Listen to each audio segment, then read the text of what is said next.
Got a shout out to this Subway. The dudes who work at the Subway, they're super nice.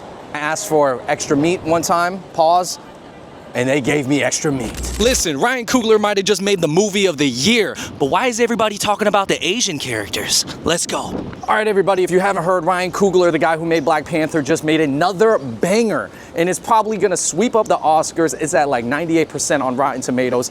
And listen, there are two Asian characters in there that are very, very polarizing, namely Grace and Bo Chow. And I'm going to give you 3 reasons why everybody's talking about them, and not just the Asian people. All moviegoers are talking about them because they are kind of like controversial characters, and I'm gonna try not to give away too much. Bo and Grace Chow are not side characters. They're not like background characters. They are very significant in the movie, and they play a pivotal role, and that's why it's so polarizing. So here are the 3 main reasons why everybody's talking about them. Number 1, it's based in an accurate history that a lot of people don't know about the South. Yes, there was Asians there. In fact, the first ones were Filipino, and then came the Chinese. But the second reason is that it raises a lot of questions about where Asians fall in the black-white dichotomy, and especially at that time. And I think some of these questions still can be discussed to this day. And then point number 3 is it kind of shows that black filmmakers, especially people like Ryan Coogler, they're gonna take actually extra care to identities, just as he takes extra care to the black or African American or African identity. He also puts that on the Asian identity and the Asian characters that he's working with. So I think that's very cool. So anyways, let me cross the street. Let me maybe walk to my friend's snack shop over on Grand Street, and we'll talk more. I'm not gonna be able to give you a whole history about all the Asians in the South, but I will tell you this, that initially in the 18th century, it was Manila men. Filipino male laborers first came to the South through the Spanish. But what happened was that they kind of more intermarried and just mixed in with the local people, whether it was indigenous or the other Spanish people. It's a little bit unlike Chinese. Chinese people tend to go somewhere and they do mix a little bit, but they also just build their own communities and businesses that really, really last. And for better or for worse, they, you know, kind of build their own community. So I think that hasn't changed, and that's still something that happens to this day. You can go look at the history, and you can watch this actually AJ Plus documentary. That was actually the inspiration for these characters, done by Dolly Lee. Dolly Lee does a lot of good work. She's a journalist, and I'm just gonna play the clip right here. The Mississippi Delta, home of the blues, endless fields of green, and a land cultivated by the hands of slaves. But in between, for more than 100 years, the Delta has also been home to a small but influential Chinese community. This is a store that I grew up in many, many years ago. We lived in the back of the store before we bought another house. Like most of the Delta Chinese of the time, Sally's parents opened and ran a grocery store. The Chinese originally came here to work in the cotton fields. With the end of slavery, plantation owners could no longer depend on the free labor of slaves, so they looked to the Chinese, who were cheap, disposable, and politically voiceless. I mean, it was a phenomenon. When I think about how the Chinese came and just settled in the Delta from Memphis to Vicksburg, I mean, just look at it. It really filled a particular need. I mean, let's just read these comments real quick. Someone on Reddit said, I liked it. Granted, I'm always been meaning to learn more about Asian American history, but I thought they did a good job of portraying the fact that they were first generation, at least, and probably brought families that were there a lot longer. And then someone said, yo, I heard some Toisan dialect. So I guess, yeah, for all you Toisan people out there, which you guys know, Taishan, it's similar to Cantonese, but it is a little bit different. But that was a lot of the first Chinese laborers that had come to America. Even over in the gold rush on the West Coast, a lot of them were Toisan. A lot of the Chinese who went to the Caribbean were Hakka. So, you know, there's just all these different sects of Chinese that obviously it's harder to tell now because people are just more kind of buying into 1 or 2 dialects, which would be in the South Cantonese, but obviously mainly Mandarin now. All right, and the second reason that everybody's talking about these characters is because it actually raises a lot of questions, as these TikTokers have pointed out. I'm gonna give you my thoughts, but let me roll their clips first. When watching Sinners, I thought the portrayal of Grace and Bo was really well done. As an Asian American myself, even though we are part of the minority, there are many times where we are just more widely accepted by multiple communities. And in the movie, this is shown by them owning 2 different stores. One for the white people and one for the black people. But the difference is, on the black community side, they're not just accepted, they're welcome like they're a part of the family. They're welcome to the club with open arms. But as soon as there's some controversy, Grace wants to split and not be a part of any of the drama. In my opinion, God damn it, Grace, why would you do that? You making us look bad out here, Grace? God! Why did you? And yeah, as you can see in the comment section, the reactions were mixed about the characters. I mean, listen, you got this girl, Bad Curl Riri, who says, Ryan Coogler said, let's talk about that intentional destruction of black businesses, Asian stores profiting in black hoods, intentional racial economic convergence, cultural appropriation and assimilation, da-da-da-da-da. This girl probably is not really in support of the Asian characters. And again, guys, I think that is what makes a great character, is that it is polarizing, and that some people identify the character as good or humane, or at least they can understand. And then there's a portion of people who just hate that character too. And so there's this girl who pointed out, though, that the actress who plays Grace Chow did actually ask Ryan Coogler to make some changes just because she knew she was about to get some hate. The actress who played Grace in Spinners knew we were all going to drag her, and she asked Ryan Coogler to make a very specific change to help soften the blow. I was at a screening of Sinners where she kind of had a panel at the end and talked a bit about her character. While she was reading through her script, she felt like there wasn't enough context to why her character did what she did. Spoil, she says. There's a montage of her husband and her kid and basically all the things that are going through her head.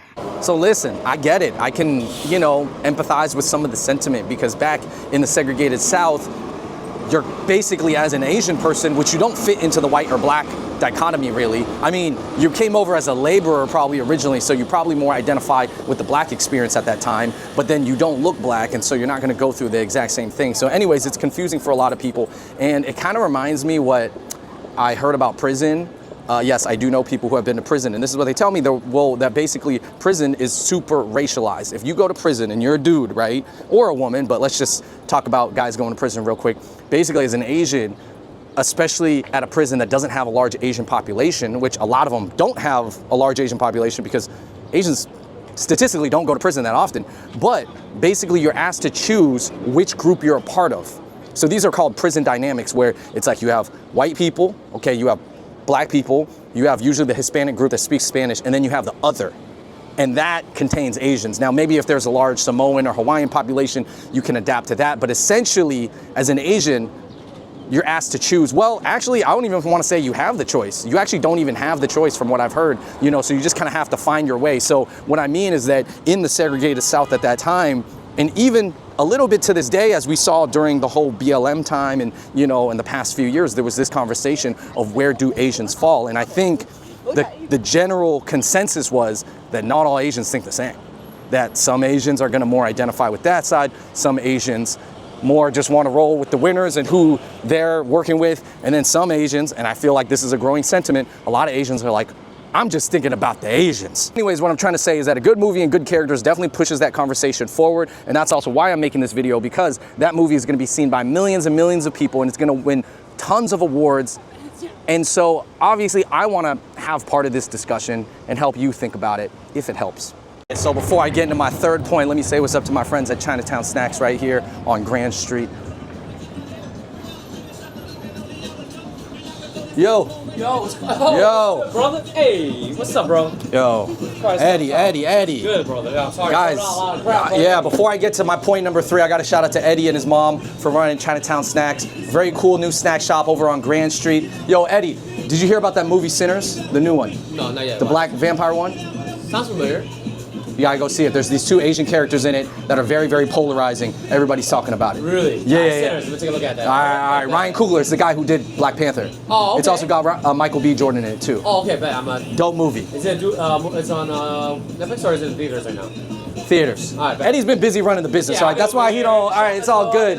All right, guys, I got my mango black tea, not too sweet. Shout out to Eddie. But back to my point number 3 is that it's pretty apparent that black filmmakers, when they talk about Asian culture, or a lot of black artists, I would say, when they deal with culture, they tend to be a little bit more, I guess, accurate with it nowadays. I can't speak for everybody. I know there's like Kendrick Lamar with Kung Fu Kenny. People think, he's appropriating or whatever, things like that. But ultimately, I would say, like Meg Thee Stallion, Ryan Coogler, most recently, like they really take that precise vision and that depth and that nuance with Asian culture, and I do think that's really cool.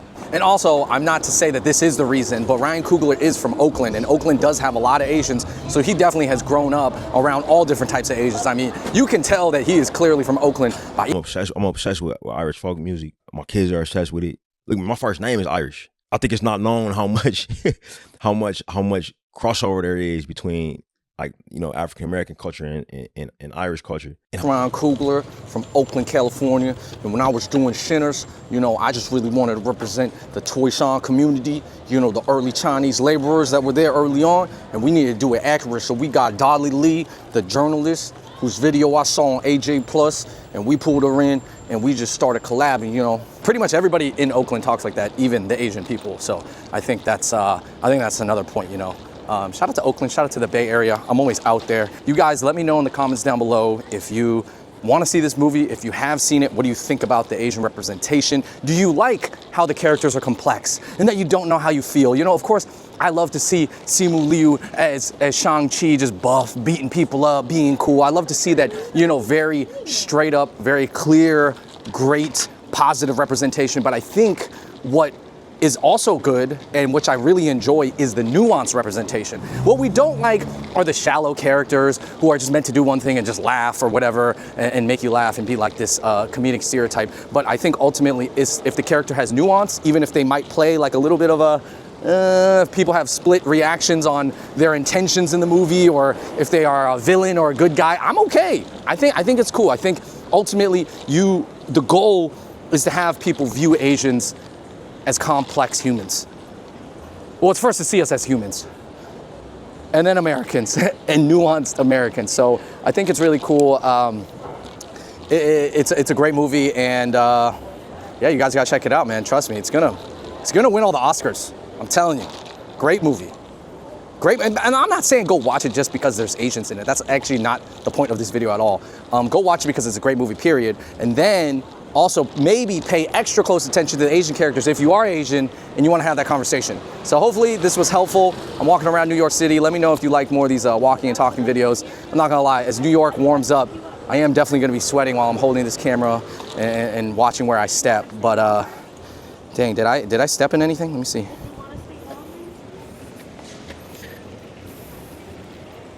I'm good. All right, one more shout out. Shout out to Golden Forest. This is one of my favorite kind of like Chinese American restaurants over in the Lower East Side. They make great food, great family. Let me say what's up to them. Let me see if the wife and husband are working. Hello. Hi, is Adam? Hey, good to see you. Hi. Good to see hey, you. Want to shout out to the family here? Golden Forest, no, still killing it. Business still good? Yeah, it's okay. Thank you. Thank you. Okay, see, hold on, come here, guys.